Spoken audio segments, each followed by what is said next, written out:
Mesdames, Messieurs, bonjour et bienvenue dans l'entretien du jour, un entretien du jour consacré aujourd'hui à la Centrafrique et ses grands travaux.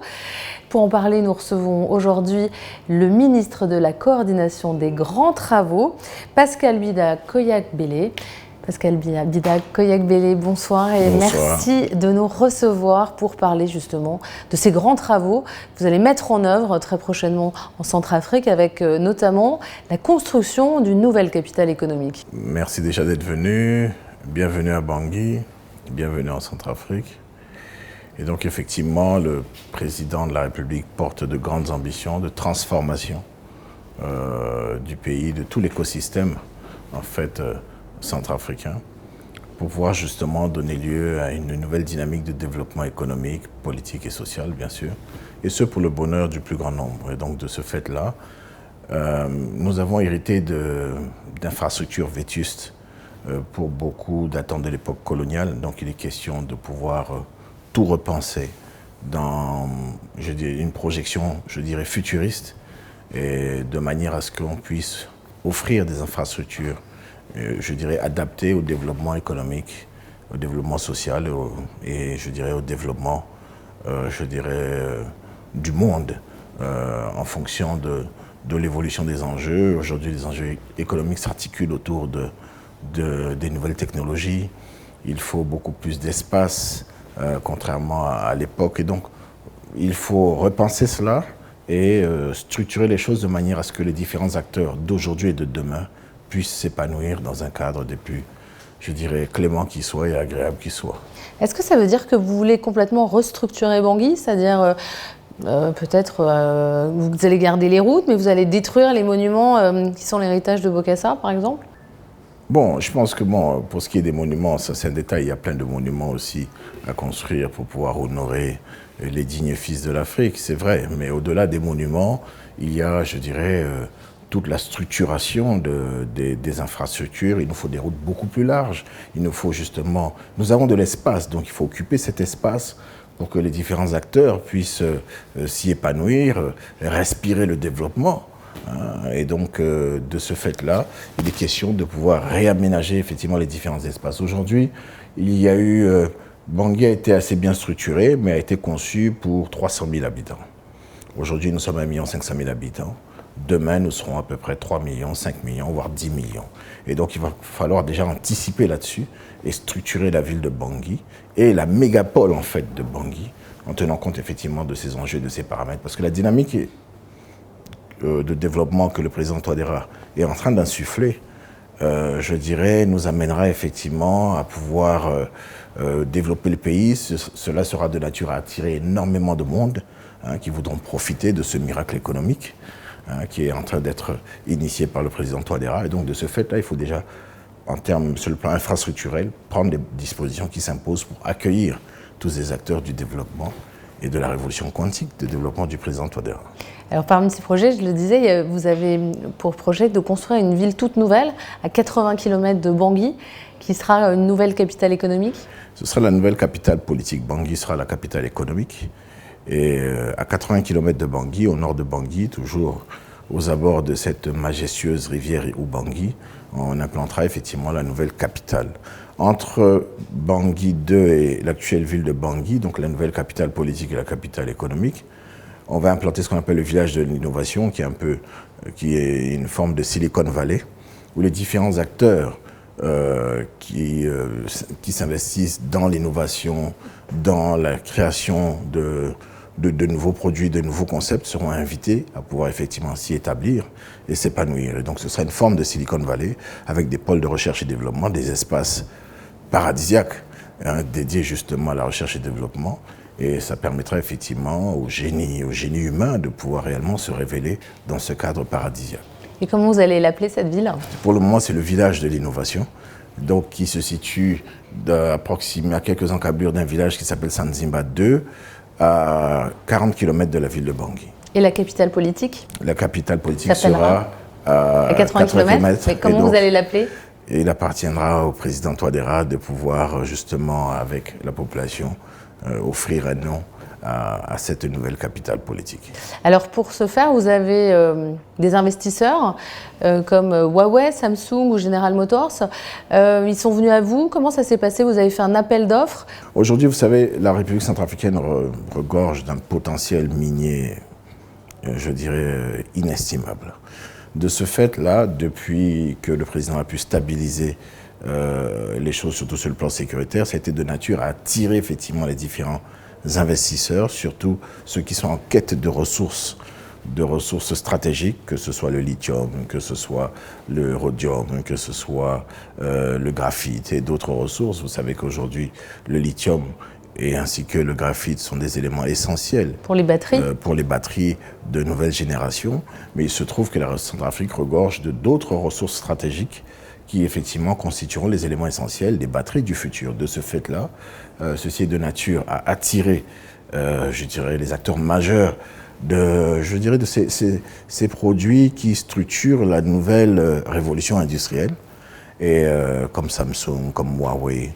Mais nous avons des entreprises aussi africaines, américaines, des entreprises venant d'un peu partout. Et c'est pour ça qu'il est question de pouvoir leur offrir un espace où ils pourront effectivement s'établir et s'épanouir et développer leurs activités. Et ce, avec un régime fiscal des plus attractifs qui soit, c'est-à-dire zéro taxe. Zéro impôt? Zéro impôt, zéro taxe. Pas de TVA, pas de fiscalité TVA, sur le revenu? Pas de fiscalité. Ce Donc sera un paradis fiscal. Un paradis fiscal par excellence, mais aussi un cadre vraiment dédié à la recherche, au développement, à l'innovation.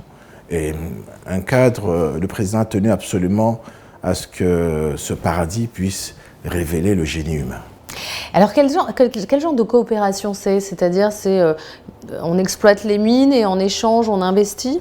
Non, c'est quoi les contrats? Le contrat, c'est de pouvoir ensemble, avec les partenaires techniques et financiers, exploiter ces ressources, les transformer localement et bien sûr à bon marché. Pourquoi? Parce qu'avec le régime fiscal que nous offrons, sans compter que nous offrons aussi d'autres conditions beaucoup plus attractives que d'autres pays, de ce fait-là, une production locale ou une transformation locale ici en République centrafricaine offrirait aux différents acteurs des solutions beaucoup plus compétitives, des produits beaucoup plus compétitifs que s'ils s'implantaient ailleurs.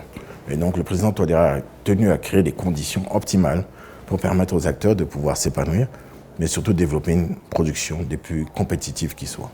Alors on parlait de la ville de Bangui, c'est vrai, mais on oublie aussi, en fait, je vais vous donner une petite idée. Ça, c'est le but du président. Oui. Première puissance économique d'Afrique d'ici 2050. On peut revenir à ça. On peut revenir à ça, effectivement. L'ambition que porte le président, c'est de faire en 2050 de la République centrafricaine la première puissance économique du continent africain. De ce fait-là, il va falloir implanter les infrastructures qui s'imposent, mais aussi offrir des conditions adéquates pour permettre aux différents acteurs de pouvoir s'épanouir, des banques, des infrastructures de tout type, que ce soit des infrastructures de télécommunications, des routes, etc., etc. Mais aussi, je dirais, un legal framework, c'est-à-dire des lois. Donc un dispositif juridique qui permet aux acteurs de pouvoir s'épanouir, un dispositif tout aussi attractif que dynamique, parce qu'il évoluera avec le temps, et c'est ce qui nous permet de pouvoir honorer l'ambition du président Touadéra de faire de la République centrafricaine une puissance. Pour vous donner une idée un peu de cette mégapole, c'est une des mégapoles parmi tant d'autres, parce que le développement ne se limitera pas qu'autour de Bangui, si vous permettez. Donc là, Bangui est où? Nous sommes ici, la capitale économique. Et donc, à 80 km de Bangui, ici, il est question d'implanter la capitale politique, Bangui 2 pour le moment. Et entre Bangui et Bangui 2, ici, à 40 km, on aura le village de l'innovation, pour ne pas dire la Silicon Valley. De l'autre côté, ici, à 100 km de Bangui, nous aurons dans la ville de Damara, le président, effectivement, a pour ambition d'implanter le Tombouctou du futur, pour ne pas dire la ville universitaire de Damara, Octo-City. On vous donnera une idée de ça tout de suite. Octo-City parce que c'est une ville qui aura une forme octogonale. Pourquoi octogonale? Parce que, comme vous le savez, la structure la plus stable sur le plan physique n'est autre qu'un octogone. Et c'est pour ça qu'on avait fait un petit clin d'œil, je dirais, cette approche quantique de la physique. Et donc, cette ville universitaire, en fait, à 100 km de Bangui, mais aussi à 60 km de la nouvelle capitale, sera aussi desservie. Ces différents pôles de développement seront desservis effectivement par un aéroport d'une capacité de 20 millions de passagers l'année, avec en face une plateforme logistique qui permettra effectivement de faire de la Centrafrique un hub logistique continental. Du fret. Du fret aérien, tout simplement. Puisque une stratégie des plus adaptées qui soit nous permettra d'offrir du jet fuel à vil prix aux différents transporteurs. Et comme vous savez, nous avons une position centrale et stratégique au cœur du monde et au cœur de l'Afrique. Et donc, il sera plus aisé pour les différents transporteurs de venir, de faire escale à Bangui, en Centrafrique, pour pouvoir après se projeter à travers le monde. Et donc, le président compte absolument exploiter cet avantage géostratégique, si je puis dire, pour pouvoir justement nous permettre d'être un hub aérien, je dirais, d'envergure continentale et mondiale à terme. Et au sud? Au sud, il est question justement de pouvoir transformer toute cette zone-là en zone industrielle. C'est une zone à très fort potentiel minier, certes, mais en fait, c'est un peu, pas le drame de ce pays, mais c'est comment dirais-je, c'est le dilemme de ce pays. Il n'y a pas 1 mètre carré, vous ne trouvez pas quelque chose. Si ce n'est pas de l'or, c'est du diamant. Si ce n'est pas du diamant, c'est du lithium. Si ce n'est pas du lithium, c'est du rhodium. Il n'y a pas 1 mètre carré, il n'y a pas quelque chose. Donc vous êtes confronté à un dilemme si vous voulez développer tout type d'activité, que ce soit des activités de service ou même de l'agriculture, parce que, où que vous établissiez, il y a quelque chose. C'est la guerre du sol contre le sous-sol, un peu. Guerre du sol contre le sous-sol, guerre des idées contre le sous-sol, etc., etc. Guerre des services contre le sous-sol. Donc c'est un dilemme qui n'est pas facile à gérer, croyez-moi. Mais c'est une opportunité qui n'existe nulle part ailleurs. Et donc aujourd'hui, on peut dire que la Centrafrique est un Eldorado, une terre d'opportunités, sécurisée. Le président veut faire de la Centrafrique le pays le plus sûr du monde d'ici 1 an et demi, 2 ans. Et de ce fait-là, je pense que tous les opérateurs seront, je dirais, plus en sécurité à Bangui qu'ailleurs. Mais déjà ici, aujourd'hui à Bangui, on tue plus à New York qu'en Centrafrique. On tue plus à Nairobi qu'en Centrafrique. On tue même plus à Paris qu'en Centrafrique. C'est pour vous dire. Et donc, oui, parce qu'aujourd'hui, l'insécurité, finalement, est concentrée dans certaines zones du nord et du nord-est du pays, à la frontière tchadienne notamment. On a quelques brebis galeuses, quelques bandits de grands chemins qui sont, je dirais, reclus dans la forêt avec les singes et qui, de temps en temps, sortent pour pouvoir, je dirais, semer un peu de trouble. Mais, comme je vous disais, ils sont dans la forêt. Et donc, on a pu justement les contenir à l'extrême nord-est. Mais bon, ça représente quoi, 1% du territoire. Donc, c'est comme dans les cités en France. Hein. C'est des zones d'insécurité qui prévalent aussi, comme ainsi qu'à New York avec, je me souviens à l'époque, Harlem. Et même, on me dit que l'insécurité reprend à New York et à Harlem. Donc, c'est pour vous dire, c'est des choses qui vont être jugulées. Et ces bandits sont repoussés justement vers le Tchad ? Bon, ben, on les repousse hors de nos frontières. De l'autre côté aussi, du côté tchadien, congolais et tout le reste, ils font tout pour les contenir.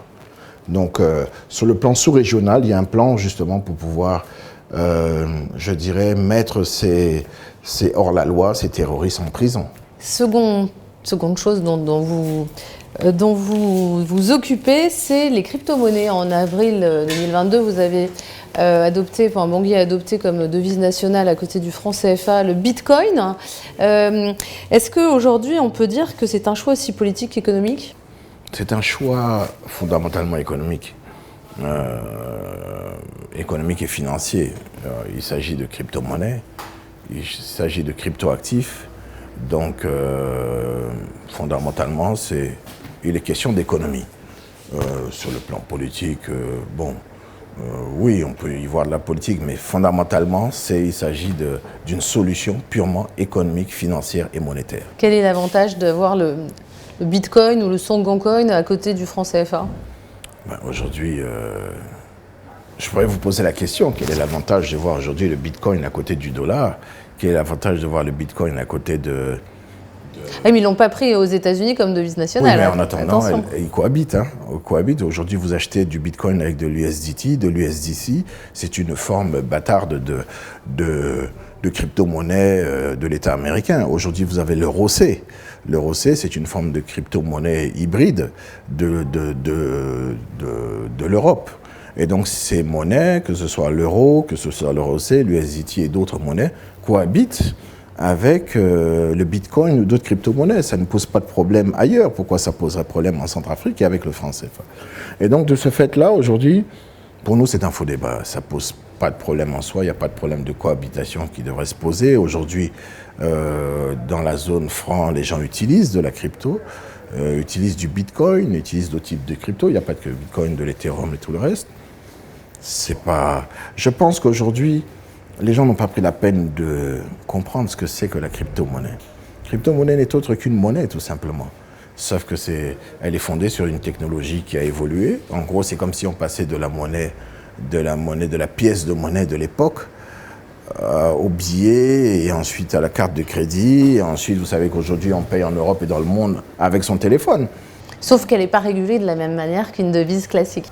C'est vrai, elle n'est pas régulée puisque c'est une monnaie décentralisée, dont la gestion est décentralisée, c'est vrai. Mais vous avez aujourd'hui des solutions qui apparaissent, de monnaies beaucoup plus centralisées, comme le e-Naira. Vous avez aussi aujourd'hui le e-Yuan. Et aujourd'hui, tous les États, l'Europe et tout le reste, cherchent à fonder leur propre crypto-monnaie. Donc des monnaies à gestion centralisée. Est-ce que la BEAC est trop contraignante, justement, avec la Centrafrique ? Aujourd'hui, la BEAC nous avons des rapports. La BEAC, en fait, comme toutes les banques centrales et tous les banquiers centraux, avaient du mal à comprendre ce qu'était la crypto-monnaie. Je me souviens, Christine Lagarde avait du mal à comprendre ce qu'était la crypto-monnaie. Mais aujourd'hui, elle s'est rendue à l'évidence, à savoir que c'est le progrès qui veut ça. Et le progrès, le développement, aujourd'hui nous offre cette solution à la crypto-monnaie. Au niveau de la BEAC aussi, ils avaient eu du mal à comprendre quels étaient les enjeux qui s'articulaient autour de la crypto-monnaie, ce que représentait la crypto-monnaie. Mais la crypto-monnaie n'est qu'une monnaie, tout simplement. La crypto-monnaie. Il faut faire attention entre les crypto-monnaies et les crypto-actifs. C'est deux choses différentes.